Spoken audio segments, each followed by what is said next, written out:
Thank you for tuning into the GSMC Soccer Podcast brought to you by the GSMC Sports Network. We have a great show for you today. We will be covering Kylian Mbappe, him being under scrutiny for some of his performances for Real Madrid. We'll discuss Borussia Dortmund taking on RB Leipzig. We'll talk about this weekend's La Liga fixtures. We'll also move on to talk about this weekend's Premier League fixtures. And make sure you stick around for the end of the show. I'll be giving you some of my reactions to some of the top headlines going on in the soccer world. If you have a question during the show, we want to hear your input is a big part of what makes the show successful, and we thrive on your energies and insights. Whether it's a quick comment, a thoughtful question, or an opinion you just have to share, please don't hesitate to drop it in the chat. And if you want to make this video before your message out and gets featured on the show, there's an easy way to do that. Use the super chat feature. Just click the $ at the bottom of the chat box. Also fantastic way to support the channel. We rely on your support to keep bringing you the sports content you love, and we appreciate every bit of it. So go ahead, let us know what you're thinking. Hit that super chat button, and let's keep the show as interactive and as exciting as possible. If you prefer, you can always go to the GSMCpodcast.net to test them, to leave a comment from there. We couldn't do what we do without your amazing support, and we're so thankful to have you as part of our community. We couldn't do what we do, so y'all's support is everything for us.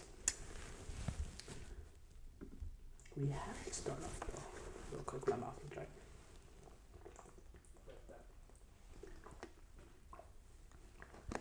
We have to start off with Kylian Mbappe. Not the greatest start for him so far at Real Madrid. A little bit slow. He went on a little bit of a drought to start off his La Liga campaign. His campaign started off well, the Real Madrid campaign, with an opening game goal in his first game. It actually also came in a competitive game going up against Atalanta in the Super Cup. They won.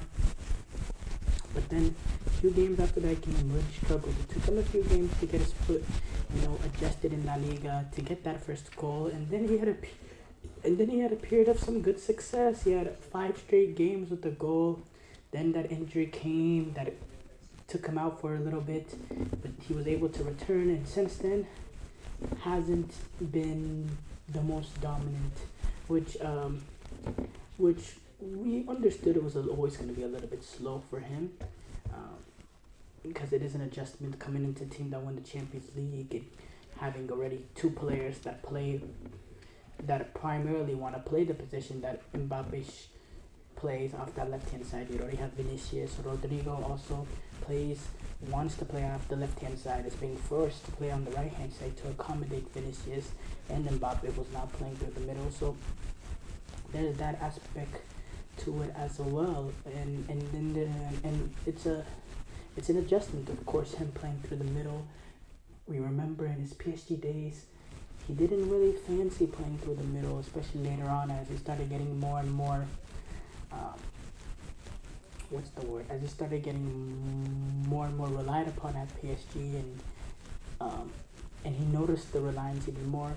He started demanding certain things, little by little things, and one of it was he didn't want to play through the middle no more. He didn't want to be that striker, out and out striker. He wanted to be able to play off that left-hand side and come onto his right foot and be more than just a target man being up front. He wanted the play also go through him. And look, that's his prerogative, yes, but now Real Madrid, he can't just come in with his demands. This is a team that's won the Champions League without him. That's won multiple Champions League without him. This is a team that has Vinicius Jr., who was second in Ballon d'Or, and could have very easily been first, especially the way the fallout that's been regarding it. We're not going to discuss that on this segment. It's just become too much Ballon d'Or talk. But it's clear when it comes to Vinicius that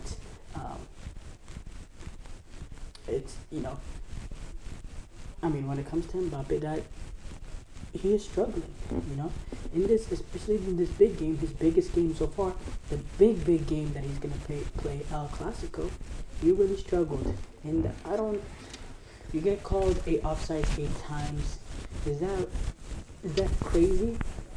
Yeah, you could argue it's a little crazy, but Barcelona are playing really, really high line, and it's just something he couldn't adjust. He couldn't hold his run. It's just a bit early, and also This is also his first El Clasico. You know, the emotions of playing in this game for the first time. You really want to put your foot on, make an impact. You know, and that can lead to over eagerness, which can lead to making the run just a tad bit early. And when Barcelona plays as high as they are, and how cohesive that back line is in terms of being, you know, of being all being lined up and not being uneven. You know, that split second that you got earlier can make the difference, and we saw that over and over again. And even certain periods he got through, and the flag let him go for a little bit before they eventually raised it.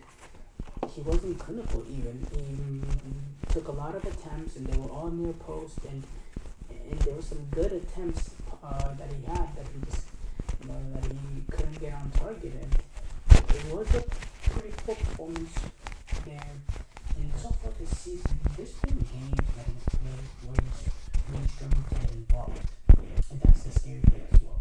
When you're not getting involved as you're expected to, you know, and a lot of it has to do with whenever he's playing through the left, just naturally the game will come to you when you're playing on the left. The ball will get on your side, and you'll have their moments to go one-on-one with the fullbacks, to cut him on your right foot, to make a run past. You'll have those opportunities. When you're playing through the middle and you're not getting the best service, you're having to do a whole lot more work to get on the ball. You're having to drop down in midfield more than you want to. You're having to come get the ball, because a lot of the times, and also a problem is there's no Toni Kroos in this team, so the service from midfield is totally different. They don't really have the most creative, line-breaking player in midfield. Luka Modric, he was that, but he can't really be that game in, game out at this stage in his career. He's just a tad bit old to be that reliant, you know, to be as heavily reliant as Real Madrid need right now in terms of creativity. Modric, he can't really provide that at this point. They lack a little bit of creativity. You have Tchouaméni, who has his strengths. You have Camavinga, who has his strengths. You have Federico Valverde, who has their strengths. None of their strengths is their ability to pass the ball. They're all very, very, you know, to play for Real Madrid midfield. You always, you know, if you play in the midfield of Real Madrid, you have to have the ability to play the ball. Don't get me wrong, absolutely. But they're not those, you know, that's not their strengths. Their strengths is not making the line up change their game. I think about Vinicius Junior's goal against Bayern Munich. The goal he scored against Bayern Munich, I think about that. That was a really, really good ball played in initially by the likes of Toni Kroos that was able to be in behind Kim Min-jae. Those sort of line-breaking balls to open up a game, you don't see that. And maybe Mbappe is suffering from Real Madrid's lack of creativity in midfield compared to what they had last year. But it's also, something Mbappe has to deal with as well. He has, I've been very, very critical of Kylian Mbappe over the last few years or so because of his ego, perceived almost arrogance, attitude, him being 25, 24, even 23, and not having a defensive bone in his body, not putting in any work on that side of the ball, even when he was young, even when he's young at the age that he can, that he can still press and he can do some defensive duties. If he's playing on the left wing, he can drop down and help his fullbacks. Even when he was younger, he wouldn't do that. Now he's 25. If he wasn't doing this when he was 22 or 23, now he's 25. There's no way he's gonna do it. He's just not expected to. He's not used to it. He got used to being a passenger on the defensive side. We saw the Luis Enrique it wasn't the Luis Enrique documentary, it's a PSG documentary. I think it was PSG All or Nothing, and Luis Enrique having to one-on-one, try to convince him to give us something defensively, even making a comparison to Michael Jordan, saying Michael Jordan played on both sides. Michael Jordan was a fierce on the defensive side. If you want to be like him, if you want to be a great, you got to go at it on both sides, convincing them to do more defensive duties against Barcelona in that second leg. And a lot of the issues I believe Mbappe has is number one, obviously him too. He has to is something that he has to accept and get better at. But it's also PSG. PSG bent over backwards to give him literally everything he wanted, and they create a monster. They create a monster in doing that, and I think that is affecting the football we see on the pitch, because he's he got used to in the past doing things that are just flat out unacceptable, and now you're going into a new club that has a new standard, and he's struggling to fit those standards, and he's struggling to adapt, and he's being used to being the main star of the show, everything going through him, all the attention being on him, being the main guy, to now he's not the main guy at Real Madrid. He is one of the guys. Real Madrid is a team of superstars. And PSG had some superstars as well. Neymar is a superstar. But PSG bent over backwards to, allow Mbappe to, be almost bigger than the club. And he's struggling to now just fit in, and you can see that. And I think that's, you can see that in his performances. So should he be under scrutiny? I mean, yes, because there's heavy expectation when a player like Kylian Mbappe moves to a club like Real Madrid that won a Champions League. Greatness is expected right away. We saw what Erling Haaland did when he went to Manchester City. The goal contributions, the goal scored in his first season. You saw immediate increase of success. You can't say immediate success because City is always successful, but it's immediate increase of success when City, the first year they got Haaland, they're able to win the treble, and Real Madrid, they're gonna continue to try to support him, help him. That they're gonna they realize that it's only October or now is early November, and that all these trophies are decided later on, and they want Mbappe's top level to be when these big games come, the trophy deciding games, but the thing is, if Mbappe doesn't start stepping up for Real Madrid, yes, maybe he can figure it out by the time the big games come up in the Champions League. But the La Liga campaign might be over then. They're already 6 points behind Barcelona through 11 games. And this is a Barcelona team that does not look like they're slowing down. So, I don't know. I don't think there's as much time to figure it out if you're Carlo Ancelotti as he may have thought he had before the season. Because Barcelona look a whole lot better than I think a lot of us expected them to look at. Especially with some of the injuries that they've had to gone through this season. It's been unbelievable. Show break here coming up. When we come back, we will do a preview of Borussia Dortmund taking on Leipzig. I feel like I'm losing my mind. Is everybody in the world blind? Please, Lord, give me a sign, a sign. I feel like I'm losing my mind.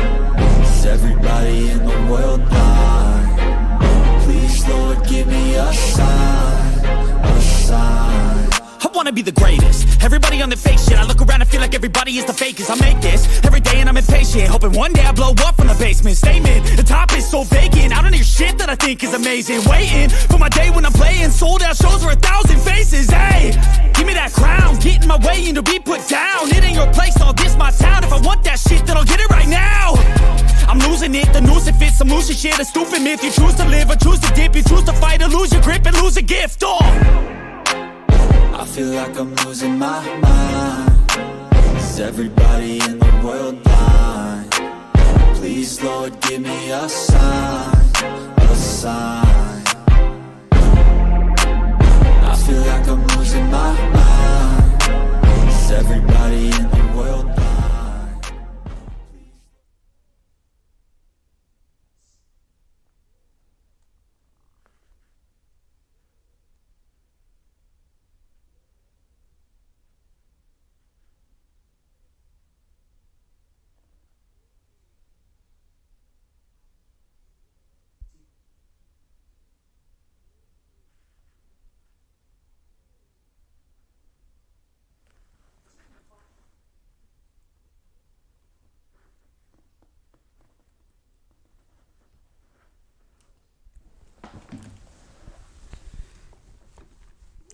before the break, we discussed Kylian Mbappe and whether or not he should be under scrutiny for his performances for Real Madrid. We move on to do a Borussia Dortmund versus RB Leipzig preview. So yeah, big game coming up this weekend. We're going to preview some of the games coming up this weekend because there will be no GSMC Soccer Podcast tomorrow. I'll be on a flight. A little weekend vacation. So, a lot of the games coming up this weekend, we're going to preview as we are in the next two segments, the La Liga and Premier League fixtures. But I wanted to focus on this game. I think this game is one of the bigger games that we're going to have through all the main leagues, top leagues in European football this week. You have a Borussia Dortmund team who's really been struggling right now under Nuri Sahin not just in the Bundesliga. In the Bundesliga, they're sitting in 7th place. They lost their last game to Augsburg in the Bundesliga, but they also lost to Wolfsburg in the Pokal, the second round of the DFB Pokal. And this is a Borussia Dortmund team coming on in pretty full form. Their last 3 games have been all losses. Lost to Wolfsburg, as I said, lost to Augsburg in the Bundesliga, and then bad loss to Real Madrid away, 5-2, where they got thumped in that second half. And Borussia Dortmund, they have been awful. Their away form has been awful this season, game in, game out. They've been getting trounced away. They've been getting defeated, and they've been getting defeated comfortably. And Nuri Sahin, the pressure might be riling up. Suddenly the honeymoon stage is like that within a snap over, because there's some heavy pressure that's gonna be on Nuri Sahin. He came in after the likes of he always missed Edin Terzic left after the season, despite leading them to the Champions League final. Edin Terzic decided to walk away. We know some of the things he had to deal with at Borussia Dortmund last season while they were struggling early on, having to bring in Nuri Sahin and halfway through to help fix the issues. And then you had Matt Hummels, who said they had to change their way. Came out and he said they had to change their football before the Champions League final, and it was just a weird fiasco. And there was a lot of issues there with Borussia Dortmund. So he decided to step away after that Champions League final loss. And so far they've been pretty poor. Now, if you don't include this 5-2 win or 5-2 loss over Real Madrid, they've had 2 good wins so far. Borussia Dortmund has in the Champions League, in my opinion, 2 pretty impressive wins. Victory over the likes of I believe it was Club Brugge, if I'm not mistaken, and then they had another victory ahead of Celtic, where they completely walloped them. So the Champions League form has not been horrible, but overall, their away form has been pretty horrendous. Defensively, they're defensively not a strong unit. They concede a lot of goals, and when your away form is as bad as what it is, it's hard to maintain yourself as a level to compete.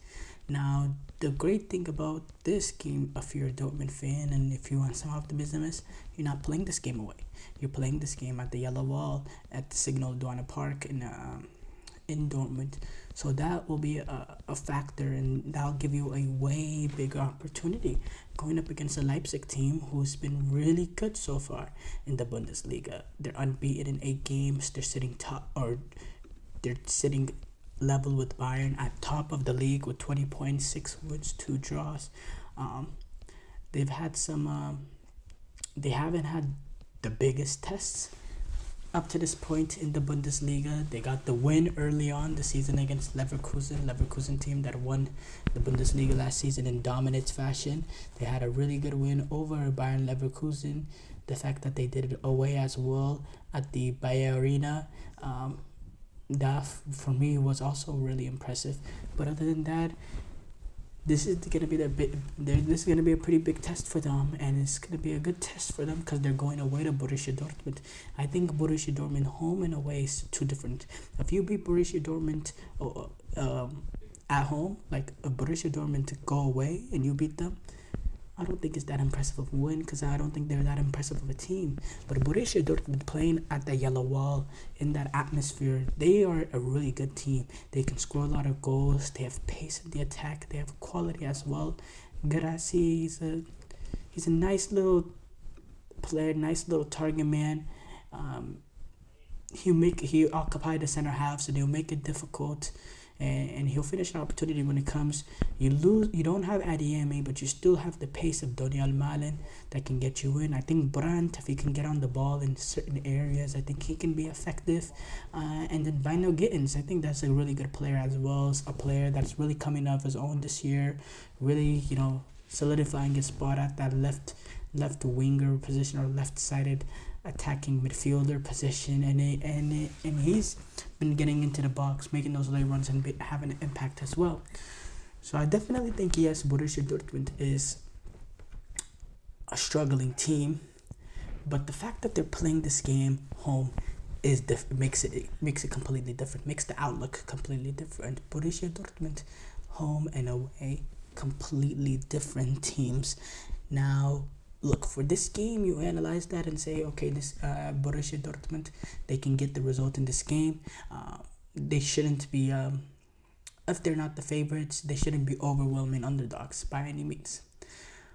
But if you want to discuss Borussia Dortmund going forward, just overall as a team and their chances, this away form issue has to be fixed. And the alarming part about this is not some issue that came when Nuri Sahin came into this team in the summer.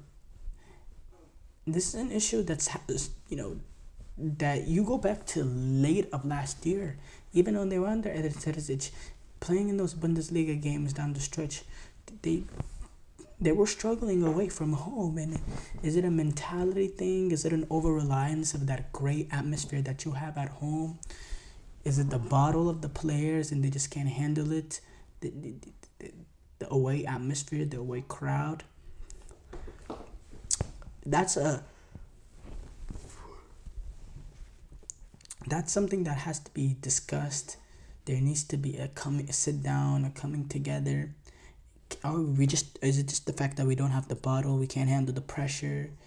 Do we have a quality? What is going on? Why do we look like a completely different team playing at home compared to playing away?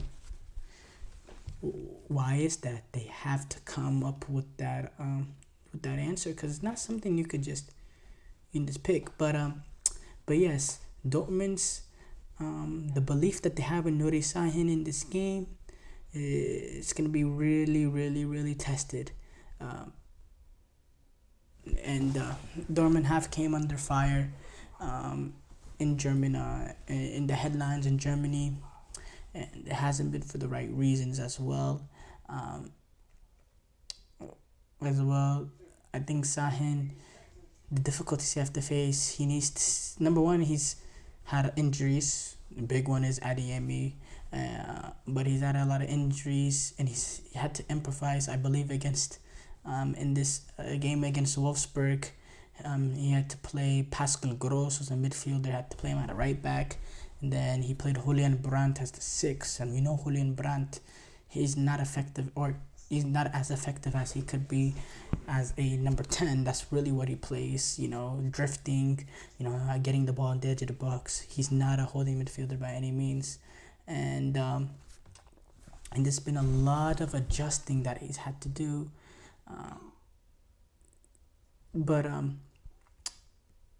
I think Leipzig's an interesting one as well. Leipzig so far, they've been really good in Bundesliga. Yes, they got some quality. They got some quality. They're gonna be without Xavi Simons, which is a really good player. They're also gonna be out with Javier Schlager as well, who is an important part in that midfield. Both out to not long-term injury, so no big fear there. But someone who I will look out is Luis Openda. He's already scored 5 goals so far this season. He has that pace to be very, very hard to deal with. If you're Borussia Dortmund, he will cause that defense some problems. But yeah, I don't know which Borussia Dortmund team we'll see. If we see the team that we see normally at home, I think they're defensively, they play pretty solid at home. They don't concede much, and they create a lot more opportunities that they do playing at home compared to away. I think the fact that this is a home game, it really does make the difference. And yeah, I give Borussia Dortmund the win. But who knows? I think it'll go either way. Short break here coming up. When we come back, we will do a full preview of this weekend's La Liga fixtures. Looking for your daily fix of sports talk without having to pay for it? GSMC Sports Network is available on YouTube. Just search GSMC Sports Network. Get your fix of daily sports talk shows on YouTube, absolutely free. NFL, college football, NBA, MLB, MMA, UFC, fantasy football, and so much more. GSMC Sports Network has shows running all day long, with new sports shows starting every 2 hours. Just like on your favorite cable sports channel, except GSMC Sports Network is absolutely free. Just search GSMC Sports Network on YouTube to catch one of your new favorite shows, like the GSMC College Football Podcast, Chip Shot Football Podcast, Hoops and Heels Women's Sports Podcast, GSMC Basketball Podcast, and so many more. Check it out for yourself. GSMC Sports Network, now available on YouTube absolutely free. Search GSMC Sports Network on YouTube right now.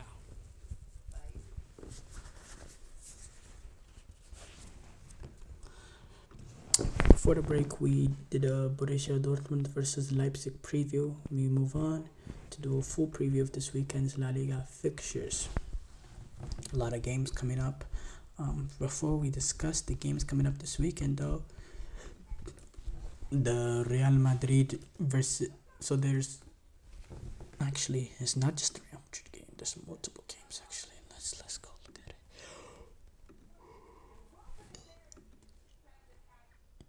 So yeah, the Real Madrid Valencia game and the Villarreal Rayo Vallecano game, they will both be postponed from this weekend. Both games are postponed due to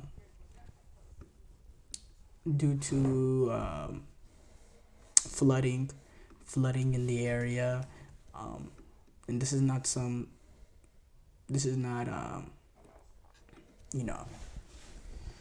little kid flood. These are deadly floods that happened this weekend in the Valencia area. Torrential rainfall causing severe flooding throughout a lot of southeast Spain, and this is it's a tragedy.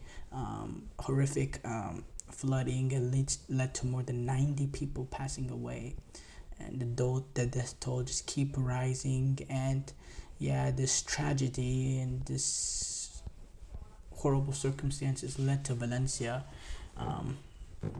formally asking La Liga and the RFEF, the Royal Spanish Football Federation, to move its upcoming game against Real Madrid. They were set to travel to Valencia to play them at the Mestalla on Saturday, this November 2nd, but the RFEF, the Royal Spanish Football Federation, announced that today, or technically yesterday now, that the game will be postponed. Valencia, they also responded to the decision in the club statement, saying the club appreciates the commendable work of the emergency services as well as the understanding of La Liga, the Royal Spanish Football Federation, SP para la Escuela, Fair Play, and Real Madrid, who have shown full sensitivity in promoting our matches in light of the serious consequences of this emergency. Along with this match as well, as I said, Villarreal's game against Rayo Vallecano is also going to be postponed. There was a few games in the lower league that was postponed as well. I think it was Levante taking on Malaga, La Liga 2, and then in Liga F, the female, the women's La Liga, Real Madrid's match against Levante was postponed as well. And there's no rescheduled date right now for Valencia versus Real Madrid. They did not announce it. And that's gonna be a tough game to find because Real Madrid is gonna have a hectic schedule. They have a lot of football that they have to play in. So yeah, it'll be interesting to see where they fit it in there with Real Madrid. Going back though to the rest of La Liga games coming up, so far Mallorca, they're taking on against Alaves.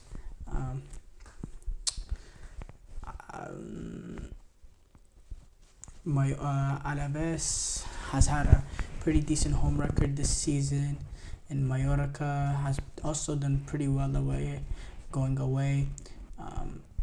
So these are two teams. This is going to be an evenly fought game.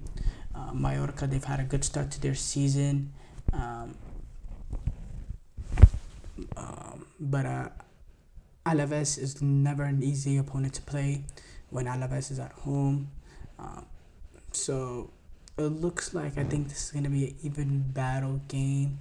And yeah, I'll fancy the draw on this one.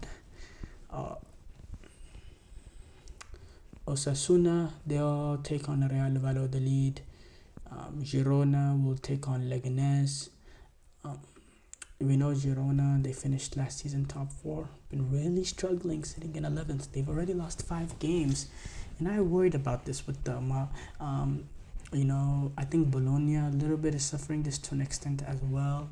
Whenever you are a team that is made into the Champions League for the first time in forever or a very long time, at least, adjusting to playing Champions League football midweek is difficult. But this Girona team has had to adjust to that, but they also lost a lot of their key players. This is a team lost Dovbik, who led the league in goals who led the La Liga in goal. You lose Savinho. You're losing crucial guys in the midfield, in the attack. It's always going to be difficult to keep up, and to have 5 losses this quickly in I think 11 games in or so. They're suffering. They're suffering because of that, and they take on Leganés. So Leganés is quite frankly not really that great either. They are sitting 1 spot below. Yeah, we hope that Girona can start turning it around, but yeah, it's difficult. They're also struggling in La Liga as well. In Champions League as well, which is expected. But yeah, Girona take on Leganés. Atletico Madrid, they take on Las Palmas. Atletico Madrid, they need to start figuring it out. Today they played in the Copa del Rey first round. They took on UE Vis, which is a team that plays in Liga Elite, which is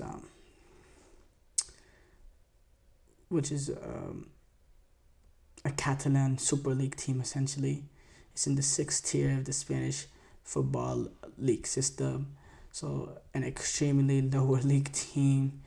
They took on Atletico Madrid today, and Atletico Madrid, they got the win, but it took 2 late goals from Riquelme to get the victory.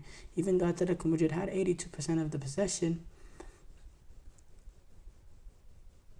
I don't know, man. I don't know what's up with this Atletico Madrid team. I really don't understand what is going on, because they're not playing good enough football. There's no cohesion with the team as well. Diego Simeone is having to change it up all the time. They're relying on a lot of late goals to get the results. Even in the games that they've been getting results this season, they've relied on these late goals. Even going up against opposition that has no business competing with Atletico Madrid, it's taking them 81 minutes to get the breakthrough through Julian Alvarez. It's just like, if you're Atletico Madrid, you're almost wondering what's going on. And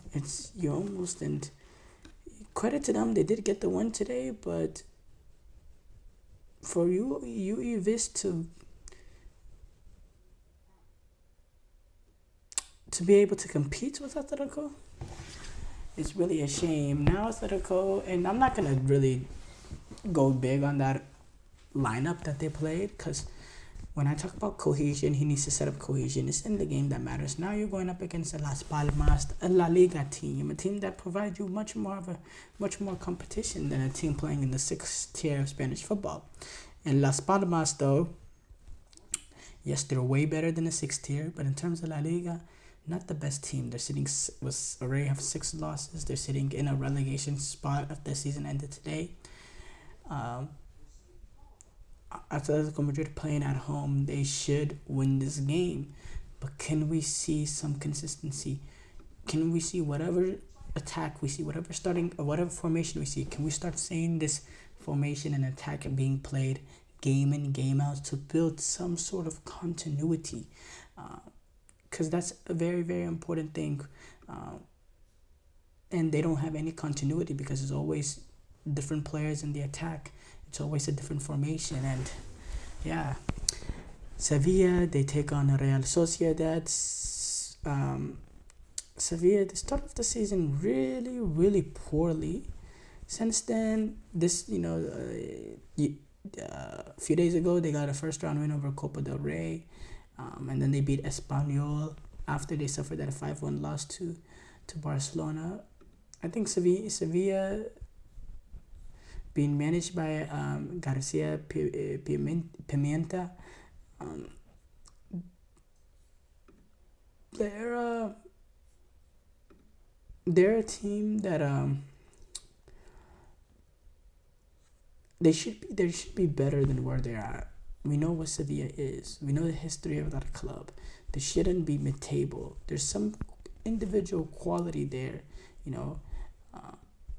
certain players that have had in the back. Luik Bade, a really, really good center half. Gonzalo Montiel, these are players, Navas is as their leader. Now he's older. We know Saul, he's been involved with that Atletico Madrid setup. Iheanacho, we've seen him play for Leicester. They lack that real quality that Sevilla teams in the past had, some of those Europa League teams. And yeah, it's going to be interesting to see them go up against the likes of Real Sociedad. They're sitting in 12th. We know the quality of the likes of, Takefusa Kupo, Zubimendi, Orzaba, Lucas Susic. Is a player that has individually better players than Sevilla. But the continuity is also not there from this team. We're not seeing those performances game in, game out from Real Sociedad. This is an opportunity for one of these two teams to start getting the season going the right way. Athletic Club and Nico Williams take on the Real Betis. Real Betis have had a pretty good start to their season. Getafe take on Celta Vigo. Barcelona, Espanyol. That's a derby. It's a Barcelona derby, I guess. Even though, for me, a derby, you have to be competitive on both sides for it to be a legitimate derby. I think if you're Espanyol, you're probably, consider this a derby way more than Barcelona. Barcelona just looks at them as some side piece. But yeah, obviously Barcelona, they just have much more quality than Espanyol, and they're playing way better football. I fully do not expect them to trounce Espanyol. Short break here coming up. When we come back, we will do a full preview of this weekend's Premier League fixtures.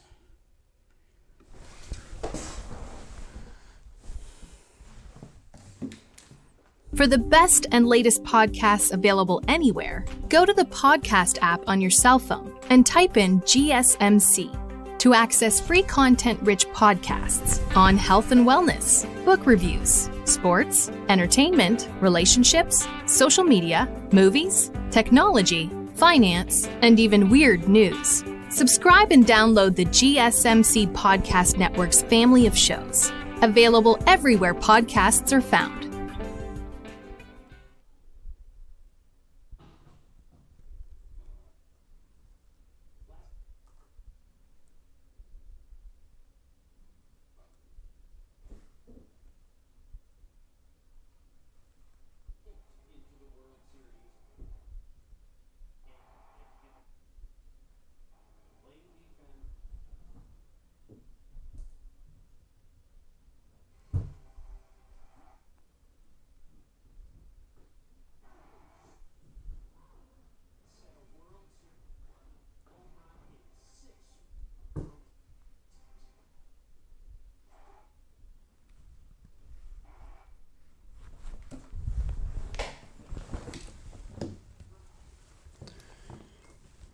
Before the break, we did a full preview of this weekend's La Liga fixtures. We move on to do a full preview of this weekend's Premier League fixtures.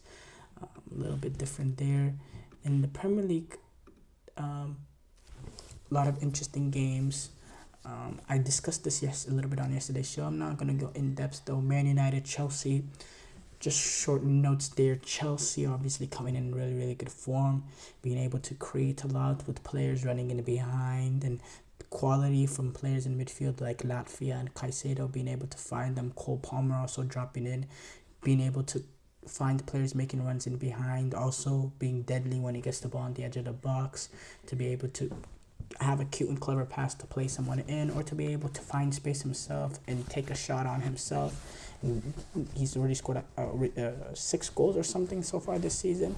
We know the quality Cole Palmer. United, coming off, obviously, they had that midweek win against Leicester, but a bad loss that they suffered away to West Ham ended up leading to Ten Hag getting fired. For them, simple, take advantage of the Old Trafford crowd, take advantage of the new manager bounce, and try to almost will yourself past Chelsea, because you still, you have new manager bounce and the home field advantage playing for you despite the bad form that they're in.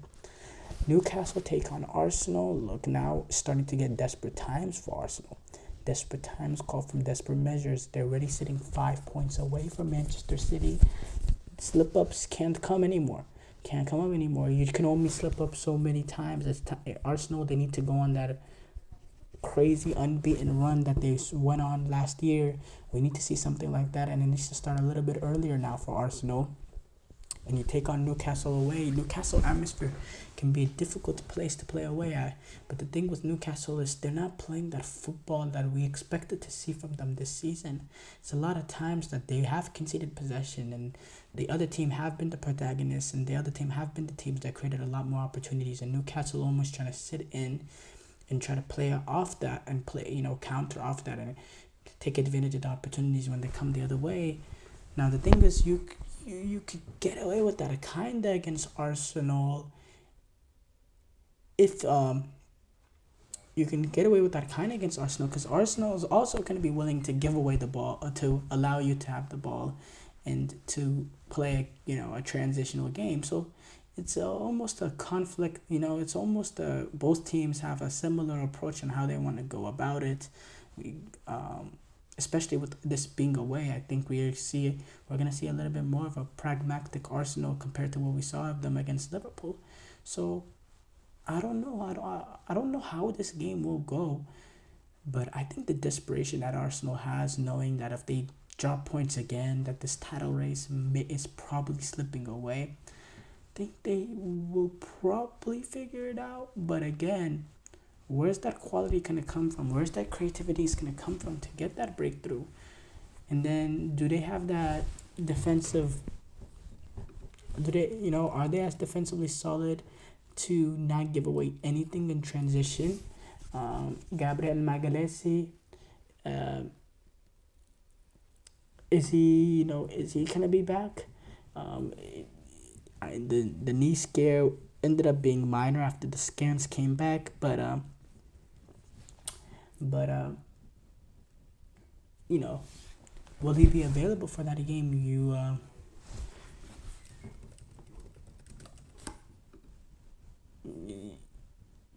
have a weakness in that Arsenal defense. If they don't have that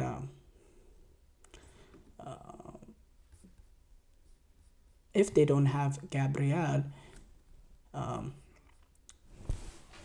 but the fact that Saliba will come back will make that a difference. And if there is Gabriel, then you're probably seeing that best Arsenal back line with White, and then or no Calafiori will probably be Timber. So Odegaard, he needs to come back because they're heavy reliant on his creativity. Well, we spent all this time on one game. We got a lot more games to go through. Leicester take on Ipswich Town. Both teams newly promoted teams. Ipswich Town playing at home. Ipswich Town right now, they haven't had a single win, 4 draws and 5 losses. Leicester, they're slowly keeping themselves out. I kept telling myself they have that belief that they just belong in the Premier League, and that just might be enough. I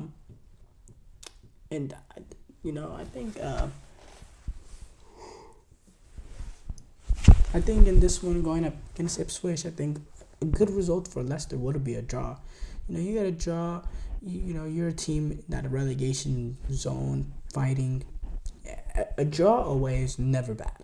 And Ipswich, if you're Ipswich, these are the sort of games that you have to really go for it, because you don't play much more,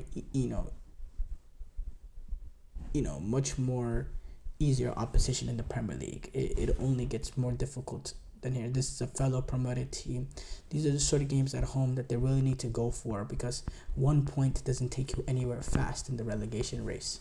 It's those 3 points that really get yourself out of that hole that you find yourselves in. Southampton take on Everton. Everton have had a good bounce back. I just think Everton now, with the way that they're playing recently, they just have too much for Southampton to bear. But Southampton, they can, I thought they played City and Arsenal pretty well. So, yeah, Nottingham Forest take on West Ham. West Ham coming off that really good result, the late win over United.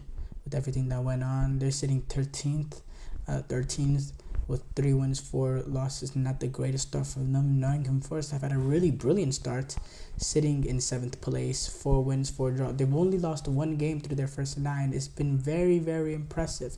They have a professional way of going about it, and I think now going up against West Ham, even though West Ham does slightly have better individual players, Nottingham play better as a team. They're more professional, and I think the fact that Nottingham as at home, I do fancy them to get the victory in this one, I have to say. But it'll be, obviously it'll be interesting. Wolves take on Crystal Palace. Again, we know how open Wolves can be. We've seen them this season. They're currently sitting 19th place for a reason. They have conceded a ridiculous 25 goals, which is 5 goals more than any other team has conceded in the Premier League. They've been really, really open, easy to play against in the counter-attack, and then they also give up goals and set pieces as well, just a bad combination.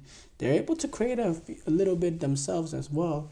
The thing with Crystal Palace is, they're coming off their first victory. But there's still a little bit of desperation with them. They're sitting only in 17th with 6 points through 9 games. I think this is a game that's hard to call. I think Wolves have the ability to create some stuff, but I think Wolves have the quality to take advantage of some of the space that can be provided with Wolves sending players forward. And I think Wolves will go into this game thinking they could be open against Crystal Palace, because Crystal Palace doesn't really have the quality that some of the top teams have, and that can cause Wolves a lot of trouble trying to defend them and counter attack situations. So I don't know which way I want to go with this. I'm just gonna say the draw, because I'm just gonna go with the easy way out, I guess, the lame way out. Liverpool take on Brighton. That's gonna be an interesting one as well. Liverpool Brighton. I have to say, I feel like Fabian Hürzeler, if he had I feel like Fabian Hürzeler and Arne Slot, the way that they both want to go about it, I think it's similar approaches. The difference is the quality of that Liverpool have compared to Brighton. You look at Brighton, they can create opportunities. They can also play good defensively and play tight in the back and expand out of there. And they can adapt, and I think that's what we see from Arne Slot at Liverpool.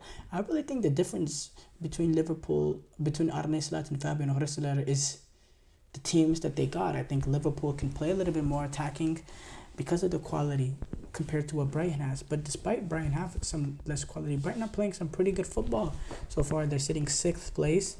They've only lost the game as well. They've been hard to beat. They don't score. They don't create as much as we expect. Some past Brighton teams that we've seen under Graham Potter and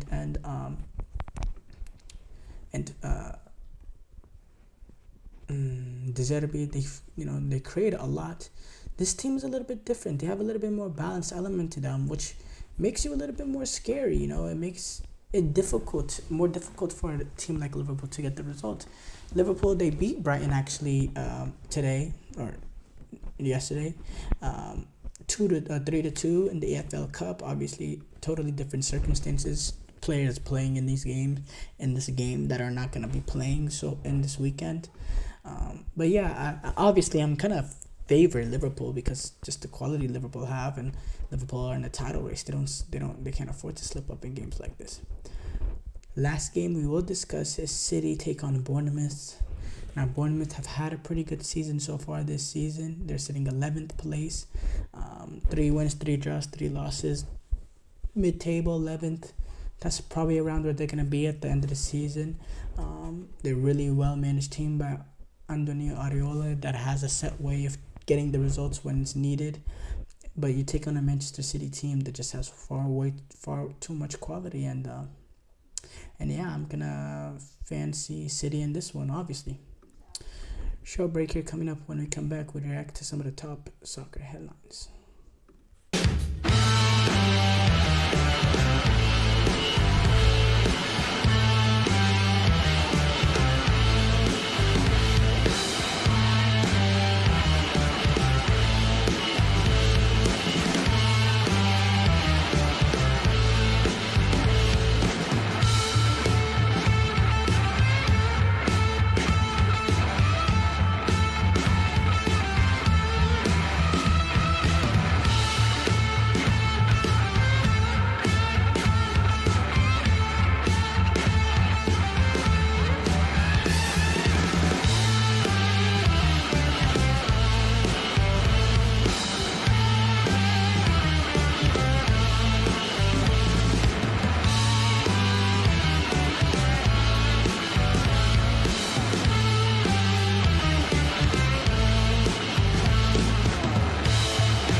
Before the break, we discussed this weekend's Premier League fixtures. We move on to react to some of the top headlines going on in the soccer world.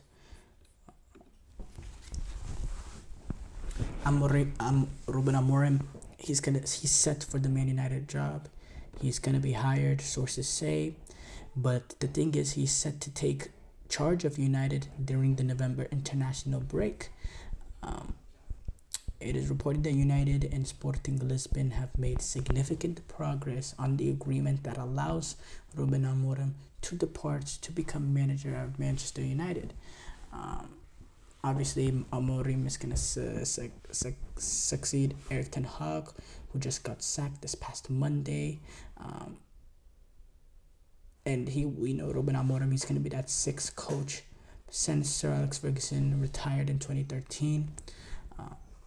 Sources say that United have triggered the Sporting Lisbon's coach 10 million euros release clause, and the United club also are gonna have to pay, or are also gonna pay compensation to get Amorim's backroom staff to be able to join him at Manchester United. With Amorim's contract at Sporting, it includes a 30-day notice period, and sources say that United will be forced to wait until that mid-November international date because of that 30-day notice period and then Amorim will be able to officially take charge. And yeah, so it looks like Amorim, he will be a United player or United manager, and at least it's good that United were able to, get this hiring done all the way. There's a lot of incompetence in the club, but it seems like this seems slightly more professional than what we've seen of them in times past. Messi, he came out saying he acknowledged the fact that he's had to reinvent his style of play ever since he joined Inter Miami in order to be able to adapt to MLS. And his age. He said, "I've changed my style of play because of the moment, the situation, and my age. I am adapting a little bit to everything. I started reinventing myself and adapting to the league, which for me was new. I felt very comfortable from the beginning."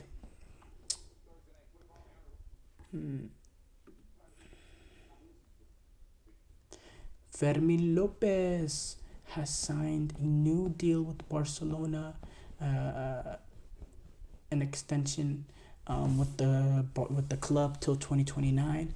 It also includes a release clause of 500 million euros. It's funny, some of these ridiculous release clauses that they put in these contracts for players in La Liga, specifically Barcelona, Real Madrid players, because they know nobody's gonna dare pay, so they just sprinkle a crazy amount of numbers to basically say he's because I think in La Liga you have to have a release clause, I think, but yeah.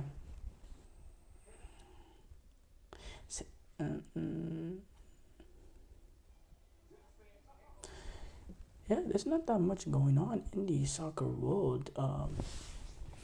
There was other Copa del Rey games today, or over the past day now. Copa del Rey, they're playing their first round games. Madrid, they were able to scrape by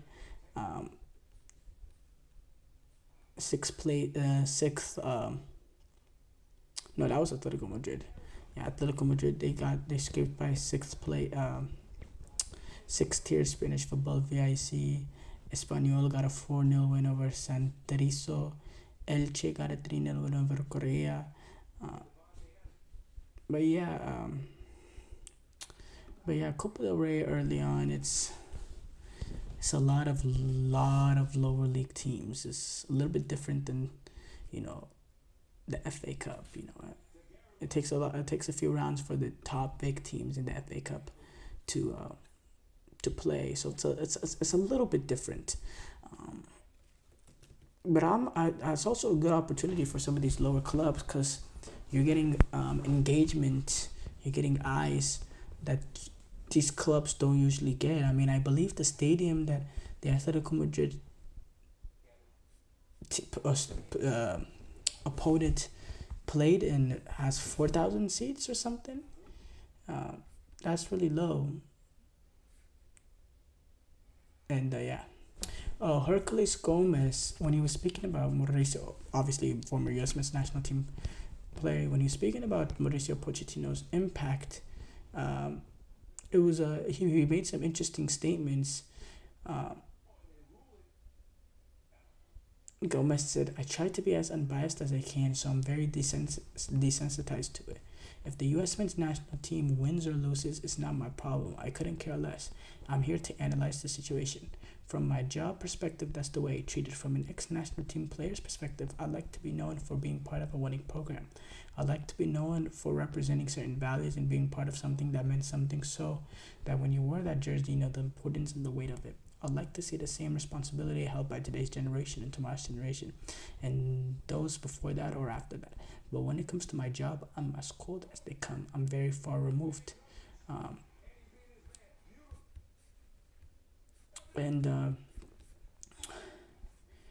Yeah, thank you guys though for tuning into the GSMC Soccer Podcast, brought to you by the GSMC Sports Network. Your support means a lot to us, so please remember to subscribe to the show and leave a positive review. It really does make a difference. We also invite you to follow us on Facebook, Twitter, TikTok, and Instagram for more content and updates. So thank you once again and have a wonderful, wonderful day. Mm-hmm. Mm-hmm.